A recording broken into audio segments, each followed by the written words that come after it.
Assalamualaikum warahmatullahi wabarakatuh. Bismillahirrahmanirrahim. Alhamdulillahirabbil alamin. Wassalatu wassalamu ala nabiyyina wa habibina wa syafi'ina Muhammad bin Abdullah wa ala alihi wa ashabihi wa man ihtada bi hadihi wa istanna bi sunnatihi ila yaumiddin. Amma ba'd. Qala Allah subhanahu wa ta'ala, muka surat 222. A'udzu billahi minasyaitonir rajim. Bismillahirrahmanirrahim. Allahu alladzi khalaqakum. Allah lah yang menciptakan kamu. Tsumma razaqakum, kemudian memberi rezeki kepada kamu. Tsumma yumitukum, kemudian mematikan kamu, memberi rezeki kepada kamu ketika hidup di dunia, kemudian matikan kamu. Tsumma yuhyikum, kemudian menghidupkan semula kamu, yaitu apabila berlakunya kebangkitan semula daripada kubur. Hal min syurakaikum man yaf'alu min dzalikum min syai'in, apakah ada di antara kamu, adakah di antara yang kamu sekutukan dengan Allah itu yang dapat berbuat sesuatu dari yang demikian itu, yaitu menciptakan, memberi rezeki, mematikan dan kemudian menghidupkan. Jadi Allah Ta'ala tanya, daripada bahala-bahala yang kamu sembah, yang kamu sekutukan dengan Allah itu, apakah ada di antaranya yang dapat melakukan sebagaimana yang dilakukan oleh Allah Ta'ala? Jadi sudah tentu tidak ada. Maka subhanahu, maha suci dia, yang maha suci Allah wa ta'ala, dan maha tinggi, amma yusyrikun, dari apa yang mereka persekutukan. Jadi maha suci Allah daripada kekurangan, maha suci Allah daripada kelemahan.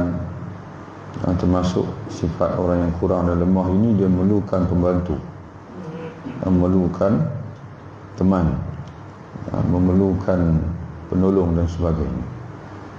Ini padahal ketika Allah menciptakan segala yang wujud di alam ini, tidak ada siapa pun yang bantunya, tidak ada siapa pun yang bergandingan dengan dia untuk mewujudkan alam ini. Jadi sebab itu Allah Subhanahu wa ta'ala mengajar manusia untuk bertasbih. Subhanallah, setiap kali kita bertasbih subhanallah, maka menunjukkan, kita mengisbatkan keyakinan bahwasanya Allah Subhanahu wa ta'ala maha suci, maha bebas daripada segala kekurangan. Dan setiap kali kita menyebutkan alhamdulillah, maka kita mengisbatkan bagi Allah segala sifat kesempurnaan. Alhamdulillah, segala puji, segala sanjungan, segala kebesaran adalah milik Allah Subhanahu wa ta'ala. Lebih sempurna lagi makna alhamdu, kata ulama, zikrul mahmud bisifatil kamal mahabbatan wa ta'ziman. Itu makna alhamdu, yang menyebut orang yang kita nak puji dengan segala sifat kesempurnaan, sama ada dengan kerana kasih ataupun kerana mengagungkan dia. Wa min ayatihi, itu ayat 40 surah Ar-Rum. Kata Imam Al-Ghazali, dalam surah Ar-Rum ada 17 ayat. Kemudian diikuti ayat berikutnya, ayat 46, wa min ayatihi, dan di antara tanda-tanda kekuasaan.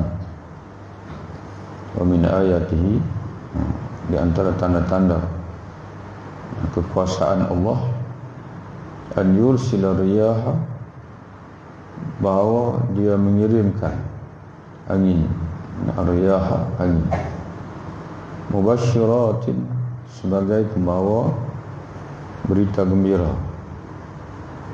Iaitu kata ulama tafsir, ai litubashshirakum bil matar. Angin ini membawa khabar gembira akan turunnya hujan, akan datangnya hujan. Jadi Allah membawa awan melalui angin, Allah membawa awan ke daerah yang ditakdirkan untuk turunnya hujan. Walyuziqahum min rahmatih.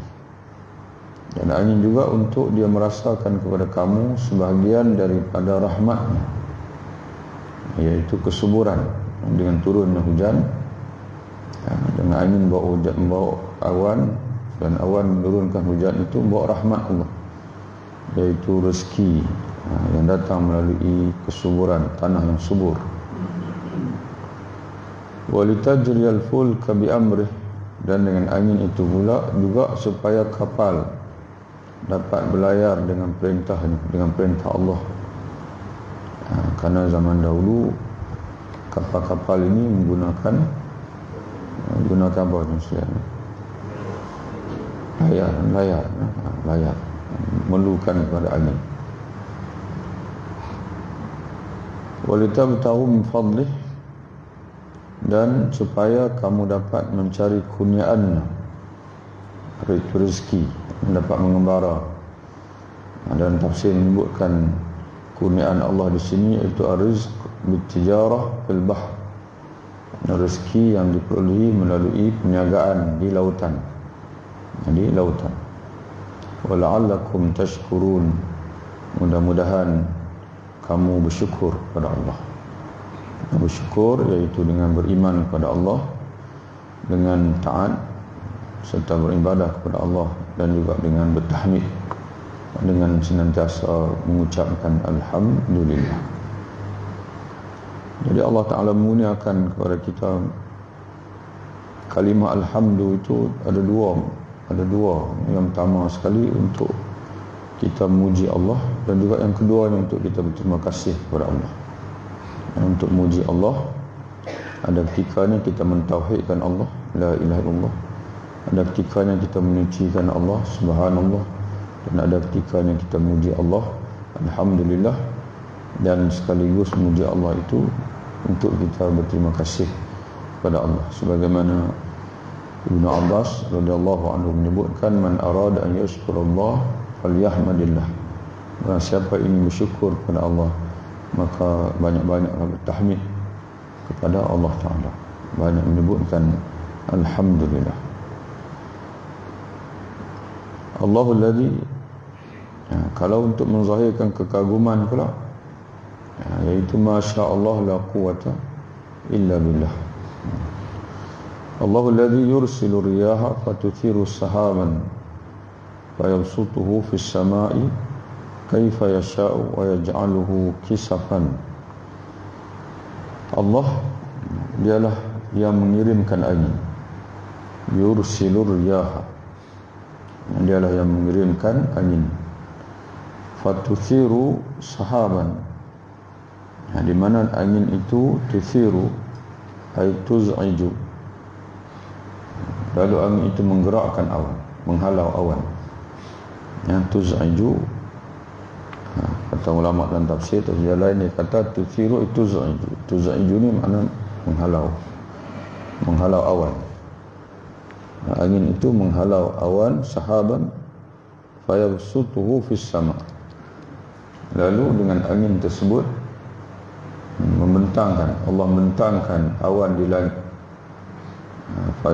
Fayabsutuhu makna menselerakkan awan di langit. Kaifa yasha, menurut yang dia kehendaki. Kata dalam tafsir lain iaitu min qillatin wa kasratin. Sama ada awan itu Allah Ta'ala kehendaki wujud dengan nipis saja untuk meredakan suhu, ataupun Allah ingin awan itu berselerak dengan banyak untuk menurunkan hujan. Kata Allah fayaj'aluhu wa yaj'aluhu kisafan, dan dia menjadikannya awan itu bergumpal-gumpal. Kisafan yakni qit'an mutafarriqah, satu lapis demi satu lapis, tersusun-susun. Itu makna kisafan. Fataral wadqa. Ini orang mengaji apa dengan sekalian, bab awan ni. Lapisan-lapisan awan ni tadi ada nama. Setiap awan tu ada nama dia. Dari yang paling tinggi sampai kepada yang paling bawah menurunkan hujan. Tapi Quran dah sebut awal lagi 1400 yang lalu. Ya ja'alu kisafan. Allah menjadikan awan itu yang dipanggil gumpalan demi gumpalan. Kisafan ni adalah qita'an mutafarriqah. Qita'an itu maknanya gumpalan-gumpalan itulah. Lalu kamu melihat hujan keluar dari celah-celahnya. Fataral wadqa yakhruju min khilalih. Lalu kamu melihat al-wadqa, iaitu hujan, yakhruju min khilalih, turun daripada celah-celah awan tersebut.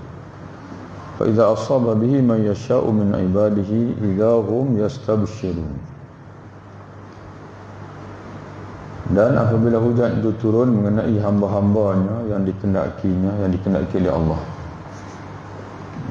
tiba-tiba mereka lantas mereka gembira. Jadi semua orang seronok tuan Islam bila turun hujan, kerana sejuk, kemudian memberi kesuburan kepada bumi. Wa in kanu min qabli. Jadi sebab itu dalam hadis tuan-tuan sekalian daripada Anas, ini hujan lah, satu yang menjadi sunnah Nabi ketika hujan. Kata Anas radhiyallahu anhu, asabana wa nahnu ma'a Rasulillah matarun. Ketika kami sedang bersama Rasulullah SAW, hujan turun. Fahassara Rasulullah thawbahu. Lalu Rasulullah mendedahkan, Rasulullah menyelak sebahagian daripada pakaian dia, sehingga terdedah sebahagian bertubuhnya. Hatta asabu matar, supaya mengenai sebahagian daripada hujan. Faqulna, lalu kami berkata, ya Rasulullah, lima sana'ta hadza, kenapa engkau lakukan demikian? Qala, Nabi menjawab, li'annahu hadithu ahdin bi rabbih, kerana dia adalah nikmat baru daripada Tuhanku. Jadi Nabi kena hujan tu sikit pada tubuh dia. Hasara Rasulullah thawbahu. Jadi kata ulama, menjadi sunnah Nabi bila kita hujan turun, kemudian kita selak sikit bagi kena tubuh kita itu. Karena kata Nabi, li'annahu hadithu ahdin bi rabbih. Kata ulama dalam tafsir hadis, dalam syarah hadis, hadithu ahdin, hadis itu baru ahdin, itu kata ulama, iaitu wal makna anna al-matar, sebenarnya matar rahmatun, rahmat yang baru daripada Allah. Jadi seolah-olah rahmat yang baru yang Allah Ta'ala turunkan untuk menimpa bumi. Jadi mudah-mudahan rahmat yang baru itu turut terkena pada kita. Jadi Nabi buka sikitnya, hasara sawbahu. Tapi kalau hujan lebat, basah lupa, padan-padan lah, tengok-tengok lah yang sesuai lah, sikitnya lah. Wa in kanu min qabl, sedangkan kata Allah, sebelum turunnya hujan, dan sungguhnya sebelum hujan diturunkan kepada mereka, mereka benar-benar telah putus asa. Mana putus asa dari turunnya hujan. Tapi tiba-tiba hujan turun, maka mereka sangat gembira. Maka perhatikanlah, fanzur ila athari rahmatillah, maka perhatikanlah kepada bekas-bekas rahmat Allah, yakni kesan-kesan asar, kesan-kesan rahmat Allah. Kaifa yuhyil arda, bagaimana Allah menghidupkan bumi yang telah mati. Jadi Allah Ta'ala suruh perhatikan apa kesan yang berlaku kepada bumi apabila turunnya hujan. Ini rahmat Allah. Jadi Allah Ta'ala sebut dalam ayat-ayat kita baca ini, di antara rahmat adalah hujan, al-matar. Jadi dalam Quran ni ada ketikanya Allah Ta'ala sebut rahmat merujuk pada wahyu. Ada ketikanya Allah Ta'ala sebut rahmat dengan merujuk pada syurga. Dan ada ketikanya Allah Ta'ala sebut rahmat dalam Quran dengan merujuk pada keampunan. Dan di sini Allah Ta'ala sebut rahmat dengan merujuk kepada hujan. Maka kata Allah, perhatikanlah kesan-kesan rahmat Allah. Bagaimana Allah menghidupkan bumi yang sudah mati. Jadi dengan hujan, dengan rahmat yang berupa hujan, Allah menghidupkan bumi yang telah mati. Dan dengan rahmat yang berupa wahyu pula, Allah Ta'ala menghidupkan hati yang mati, hati yang telah mati. Sesungguhnya Tuhan yang berkuasa seperti demikian, benar-benar berkuasa menghidupkan orang-orang yang telah mati. Jadi kalau bumi yang kering kontang, bila turunnya hujan, bumi itu menjadi hidup, menjadi subur, maka begitulah juga Allah berkuasa untuk menghidupkan orang yang telah mati. Seumpama Allah berkuasa menghidupkan bumi yang mati. Wa huwa ala kulli syai'in qadir, dan dia maha berkuasa atas segala sesuatu. Jadi tuan-tuan sekalian, kita ulang balik supaya kita baca kitab ini kita tidak hilang arah. Ayat-ayat ini adalah ayat jawahir, ayat-ayat jawahir yang diikuti selepas ini dalam bab yang berikutnya ayat durar, ayat jawahir, iaitu ayat ma'rifatullah, ayat mengenal Allah Subhanahu wa taala yang memerlukan kepada tadabbur yang senantiasa. Bila kita baca Quran, memang Allah Ta'ala nak supaya kita kenal dia melalui ciptaan dia. Ayat Allah, ayat ciptaan Allah, ayat dipanggil af'alullah, ayat-ayat berkenaan dengan perbuatan-perbuatan Allah, ciptaan-ciptaan Allah merupakan ayat yang paling banyak dalam Quran, yang lebih banyak daripada ayat berkenaan dengan sifat. Tapi orang Melayu dia suka mengaji ayat sifat, jadi dia menyebabkan dia jadi teori, dia tak tengok. Maka dia kata ulama, dia berada di tahap ilmu yakin, keyakinan yang berdasarkan berilmu, teori lah. Tapi Allah Ta'ala nak kita ni daripada teori kepada ainal yakin, keyakinan yang berdasarkan kepada melihat sendiri. Jadi sebab itu Allah Ta'ala suruh kita tengok sendiri fenomena alam ni, kena renung. Kemudian setelah itu keyakinan berdasarkan pada haqqal yakin, itu ibadat, mana kita rasa sendiri kehadiran Allah Ta'ala dalam hidup kita dengan munajat kita kepada Allah. Jadi sebab itu selagi orang yang rajin sembahyang, rajin puasa ni, dia akan rasa satu perasaan yang lain, yang orang lain tak akan rasa. Orang yang tidak ibadat, yang tak rajin ibadat, dia tak akan rasa perasaan itu, dekatnya dengan Allah Ta'ala. Orang barat dia rajin puati, tapi dia tak mengaji. Mana dia tak mengaji, dia memerhati alam ciptaan Allah, tapi dia tidak lalui teori dulu. Dia tidak mengaji sifat. Yang kita pula mengajilah sifat tu, tapi tak naik pergi kepada memerhati je kan. Kalau tengok televisyen pun tengok drama. Drama tu ciptaan manusia, khayalan dia panggil. Manusia, mana pengarah tu dia khayalkan, penulis skrip dia khayalkan gini. Tapi kalau tuan-tuan rajin tengok 550, itu memang ciptaan Allah, dia rakam saja. Ada juga 551, 552. Jadi sayanglah tuan-tuan bayang tiap bulan Astro, tengok khayalan saja. Tengok bola, tengok dia panggil. Jadi tuan-tuan sekalian, biarlah orang barat mengkaji, tapi kita memanfaatkan. Dan bila baca buku pun, tuan-tuan baca buku-buku sains, kajian dan sebagainya, itu menunjukkan kepada kebesaran Allah Subhanahu wa taala. Mudah-mudahan ke depan tuan-tuan sekalian, buku-buku sains di sekolah itu, setiap muka surat itu sepatutnya ada nama Allah. dalam buku sains itu. Innallaha ala kulli syai'in qadir. Tuan macam bayangkanlah buku sains tu, sains dipanggil biologi dan sebagainya, dia cukup sinonim dengan Quran. Quran seolah macam itulah sepatutnya orang mengaji sains.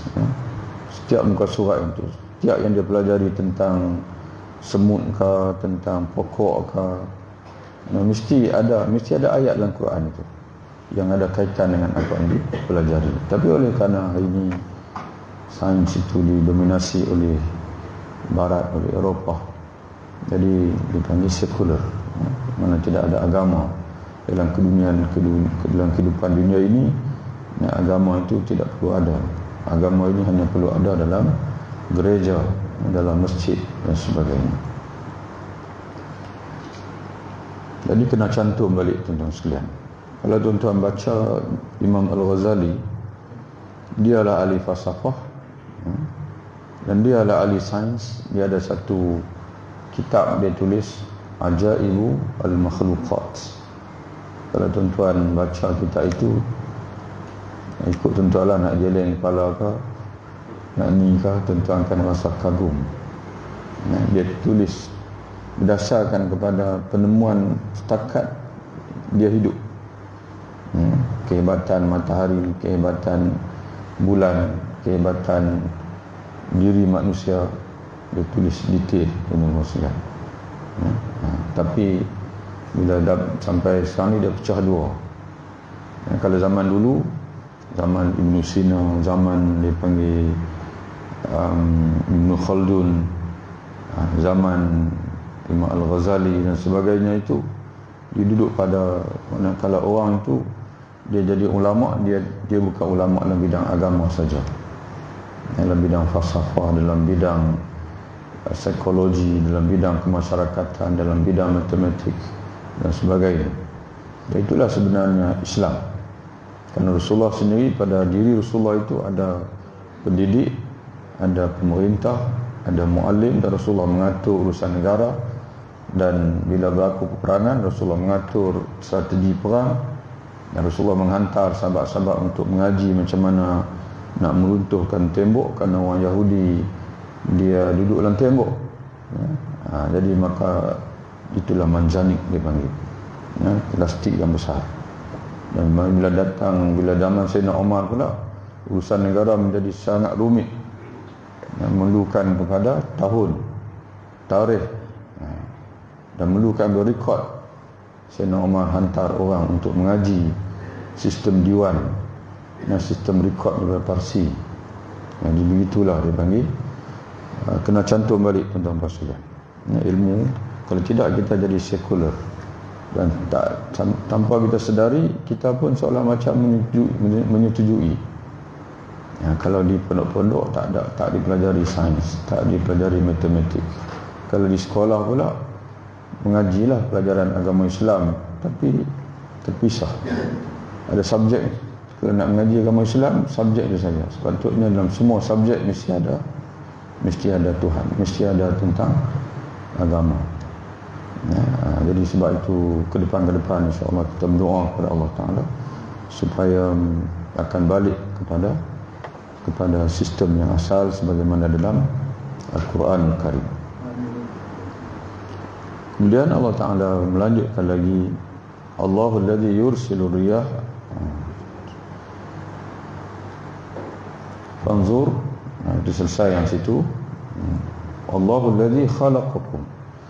Allah dialah yang menciptakan kamu min dha'fin, dari keadaan lemah, dalam keadaan hina, iaitu ma'in mahin.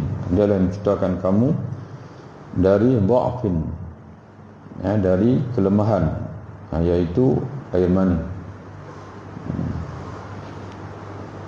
Summa ja'ala min ba'di dha'fin quwwatan, kemudian dia menjadikan sesudah keadaan lemah itu menjadi kuat. Iaitu kata ulama dalam tafsir, iaitu ini peringkat dia panggil pemuda, dia panggil muda. Allahu allazi khalaqakum min dha'fin, Allah dialah yang menciptakan kamu min dha'fin, dan menciptakan kamu daripada yang lemah, iaitu air mani. Menciptakan kamu menjadi bayi, menjadi bayi dia panggil. Kemudian dia menjadikan summa ja'ala min ba'di dha'fin, kemudian dia menjadikan sesudah yang lemah yang kedua, dia menjadikan kamu kuat. Tadi yang lemah yang pertama iaitu air mani. Air mani ini sangat lemah. Kemudian tapi Allah Ta'ala dengan takdir dia menjadikan daripada air mani itu menciptakan menjadi janin. Kemudian walaupun janin itu lebih kuat daripada air mani, tapi dia masih lemah, maka Allah menjadikan sesudah lemah yang kedua itu menjadi kuat, iaitu kata ulama pemuda, muda dia panggil. Itulah sebagaimana yang disebut di ulama dalam tafsir. Summa ja'ala min ba'di quwwatin dha'fan, kemudian dia menjadikan kamu sesudah kuat itu lemah kembali, iaitu tua, wasyaibah, dan juga beruban. Dan selepas tua beruban itu ada lagi orang Melayu sebut tua bangka. Dan dalam Quran Allah Ta'ala sebut asfala safil, yang rendah daripada segala yang rendah. Laqad khalaqnal insana fi ahsani taqwim, sungguhnya kami ciptakan manusia dalam seelok-elok, seindah-indah kejadian. Sebagai mufassir kata iaitu ketika muda. Manusia ni ketika muda dialah makhluk yang paling indah di atas muka bumi, dengan rupanya, dengan berjalannya, dengan kulitnya yang tegang, elok. Kemudian dia mengembalikan kamu menjadi yang rendah dari segala yang rendah, iaitu ketika tua bangka. Dia nyanyuk, tuan-tuan bersekalian, dia dah mata pun kelabu, telinga pun tak dengar dah, tak boleh nak berjalan lagi dah. Kalau belum jalan pun mau angkau. Sampai tahap mana, sampai tahap segala-galanya orang kena buat untuk kita. Asfala safilin illa alladhina amanu, tapi Allah Ta'ala kecuali orang-orang yang beriman dan beramal saleh, walahum ajrun ghairu mamnun, maka di mana mereka tetap mulia di sisi Allah, karena Allah akan meneruskan pahala untuk mereka, ganjaran untuk mereka. Jadi betul Allah Ta'ala sebut di sini, kamu berasal daripada air mani yang lemah menjadi bayi. Tapi bayi itu lemah, lalu Allah Ta'ala jadikan daripada keadaan kamu yang lemah bayi itu, Allah Ta'ala jaga kamu sehingga kamu menjadi kuat, iaitu pemuda. Namun ingatlah bahawa tiba masa kamu akan menjadi lemah kembali. Daripada kuat itu akan pindah menjadi lemah, iaitu tua, wasyaibah, dan juga beruban. Yakhluqu ma yasha, dia menciptakan apa yang dia kendaki, iaitu air mani dia ciptakan, dan ada yang berhenti di situ, dan ada yang Allah Ta'ala lanjutkan lagi sehingga menjadi janin, lanjutkan lagi sehingga lahir sebagai bayi. Allah Ta'ala ciptakan lagi menjadi pemuda, kemudian Allah Ta'ala ciptakan lagi dengan menjadi tua. Itu semua kata Allah, ciptaan Allah Subhanahu wa Ta'ala. Wa huwal alimul qadir, dan dialah yang maha mengetahui. Al-alim, yang maha mengetahui. Al-qadir, lagi maha berkuasa. Jadi sebab itu tuan-tuan sekalian, ada tiga kalau kita sembang masalah qada dan qadar. Kita mengaji di antara rukun iman dan rukun iman yang keenam, beriman kepada qadar. Dalam hadis dia tak sebut qada, dia sebut qadar. Qadar billahi khairi wa syarr, segala yang berlaku di alam ini adalah ketentuan daripada Allah, sama ada itu baik ataupun tidak baik. Semua adalah dengan ketetapan daripada Allah Subhanahu wa taala. Al-qada itu di pembelajaran dalam dipanggil ulama, untuk ulama nak mudah bagi kita faham, ada yang bersifat dalam ilmu Allah. Jadi walaupun benda belum wujud, tapi lah ilmu Allah Ta'ala sudah ada, sudah wujud. Sebagai contoh, apa yang akan berlaku besok, apa yang akan berlaku lusa, tahun depan dan sebagainya, dan semua itu sudah dipanggil termaktub di Lauhul Mahfuz. Jadi apa yang termaktub di Lauhul Mahfuz itu berupa qada, dipanggil ketentuan yang sudah tertulis. Kemudian apa yang dijelmakan Allah, itu dipanggil al-qadar. Dan ada sebagai ulama dia sebut sebaliknya. Jadi itu tuan-tuan pelajarilah dalam dalam akidah. Tapi yang kita nak simpulkan di sini, tuan-tuan sekalian, dalam keimanan kepada qadarillah, kalau orang itu dia menolak untuk beriman dengan qadar Allah, bermakna dia menafikan beberapa sifat Allah. Dia menafikan beberapa sifat Allah Subhanahu wa taala. Yang pertama sekali sifat ilmu. Sifat ilmu, segala yang berlaku, yang terjadi di alam ini, semuanya sudah berada dalam ilmu Allah. Mustahil Allah SWT tidak mengetahui apa yang bakal dia ciptakan. Yang keduanya iradatillah, kehendak Allah. Jadi orang yang dia menolak untuk beriman dengan qadar, maka dia menolak untuk beriman dengan iradatillah. Dia menafikan Allah ini maha berkehendak. Dan yang ketiganya ialah qudratillah, berkuasa. Segala yang berlaku di alam ini berlaku dengan kuasa daripada Allah. Orang yang tidak ada kuasa tidak akan mampu untuk menciptakan apa-apa. Orang yang tidak ada dan tidak hebat ilmunya pun tidak akan mampu untuk menciptakan apa-apa. Jadi kerana itu, tuan-tuan sekalian, para ulama sufi, mereka ada satu istilah, dan Imam Ghazali pun menekankan juga yang ini, iaitu kita dalam hidup kita ini, untuk mencapai kesempurnaan, maka kita hendaklah at-takhalluq bi asma'illah. Kita berusaha untuk berakhlak dengan nama-nama Allah, dengan pemahaman yang sesuai dengan manusiawi. Sebagai contoh, di antara nama Allah Ta'ala ini adalah mengetahui, dan sifat sempurna ini ialah tahu. Jadi kita kena menimba ilmu sebanyak mungkin. Dan manusia sendiri pun tahu, orang ini kalau dia ada ilmu, maka dia akan mencapai kebaikan, kemajuan dan sebagainya. Maka dia ada tahap-tahap.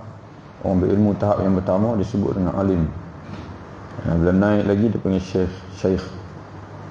Bila naik lagi dia panggil al-alamah. Kalau dia menguasai satu bidang saja, dia panggil alim. Kalau dia menguasai banyak bidang, dia panggil al-alamah. Kalau dia atas lagi, imam. Imam Syafi'i. Kalau imam ni, kalau terjemah dalam bahasa Melayu ni, kita kata tuan guru lah. Sebab imam ni dia melahirkan guru dia kan. Jadi sebab itu tuan guru ni, tuan-tuan tak boleh bagi sewenang-wenang. Orang Melayu dia bagi dekat ustaz dia minat. Tuan guru tak boleh, tuan-tuan sekalian. Kita tak jaga dia panggil dari segi martabat ilmu. Dia kena tengok. Sebab tu orang Arab, imam ni, Imam Syafi'i, Imam Malik, mana imam ni makna dia yang melahirkan tu. Jadi sebab dalam bahasa Melayu dia ada istilah dia sendiri, maka kita beri kepada orang yang maknanya penghormatan kepada istilah tersebut. Jadi mungkin kadang-kadang ustaz ke apa tu dia dengki, orang tak panggil dia tuan guru. Bukan masalah itu, tuan sekalian. Kalau tidak, istilah itu menjadi murah. Macam sekarang profesor contohnya, bukan senang-senang tuan sekalian. Boleh nak sebut profesor, boleh nak sebut doktor dan sebagainya. Nah itu bila istilah tu dijaga sampai ke ini tuan sekalian, dihormati, bernilai dia dengan istilah itu. Tapi kalau sewenang istilah itu diberikan pada siapa saja yang asal-asal kita nak bagi, akhirnya istilah itu akan jadi tidak ada nilai lagi. Yang tidak ada nilai lagi. Kerana orang boleh bergelak-gelak main. Jadi tuan-tuan sekalian, setiap istilah yang berkait dengan ilmu dan sebagainya, maka kita kena jagalah. Kemudian tuan-tuan sekalian, kita baca satu ayat ini, kemudian kita tutup majlis kita insya-Allah.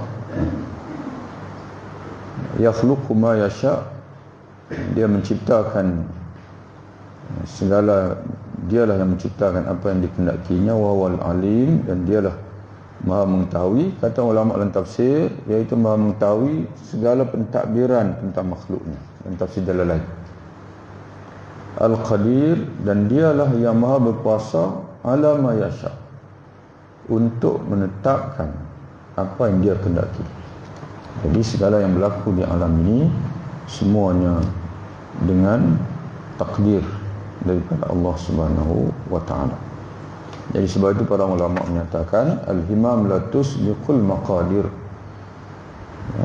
Besar manapun cita-cita kamu, tidak akan mampu untuk mengatasi takdir Allah. Jadi sebab itu kita ni diajar berikhtiar. Ikhtiar, kena kuat. Dan tuan-tuan baca dalam surah Al-Kahfi, ketika menceritakan tentang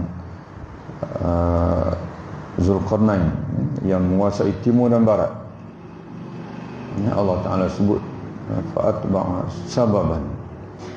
Zulkarnain ini Allah Ta'ala mengajar dia sebab, dan dia mengikuti sebab. Maknanya Allah Ta'ala ajar, yang ni buat begini, yang ni buat begini, dan dia follow. Kerana dia follow, itu baru boleh berjaya, boleh menguasai boleh menguasai timur dan juga barat. Dan kita perhati Rasulullah sendiri pun kuat dengan sebab, di samping kuat dengan tawakal. Kita bayangkan Rasulullah pakai 2 baju besi. Rasulullah memakai 2 baju besi. Maka timbul persoalan, adakah Rasulullah tak mau syahid? Adakah Rasulullah takut mati dan sebagainya? Tidak, ikhtiar. Dan syahid ini tuan-tuan sekalian, sebelum, walaupun ada syahid, tapi sebelum kita mati syahid itu, kita kena bunuh dulu musuh 10 ke 20 ke, lagi banyak lagi bagus. Ini mati syahid sampai-sampai buka dada, saya ni memang nak mati syahid, siapa nak tembak saya. Musuh tak ada mati seorang pun lagi, kita dah kira syahid dah. Jadi tuan-tuan sekalian, di urusan negara, Rasulullah mengatur tentera kepada 5, yang Rasulullah atur dengan begitu rapi, dan segala jenis ikhtiar. Dan sebab itu bila ada seorang Badui, dia datang jumpa Nabi SAW, dia naik unta dan dia masuk jumpa Rasulullah. Rasulullah kata, dia tanya, ya Rasulullah, saya datang ni dengan menaiki unta, perlukah saya menambat unta saya, ataupun cukup dengan saya tawakal kepada Allah? Lalu Nabi kata dekat dia, ya'qilha wa tawakkal Allah. Kamu pergi tambat unta kamu, kemudian kamu tawakal kepada Allah. Itu tuan-tuan sekalian, mana dipanggil konsep dua-dua tu kena kuat. Sebab kita berikhtiar pun kena kuat, kena buat sungguh-sungguh, kena rapi. Innallaha yuhibbu idza amalan, Allah menyukai seorang hamba bila dia melakukan suatu pekerjaan, ayyutqinahu, dia buat dengan itqan, dia buat dengan itqan, dengan bersungguh-sungguh, dengan teliti, dengan rapi, dengan susun, kemas dan sebagainya. Wallahu a'lam bishawab. Assalamualaikum warahmatullahi wabarakatuh.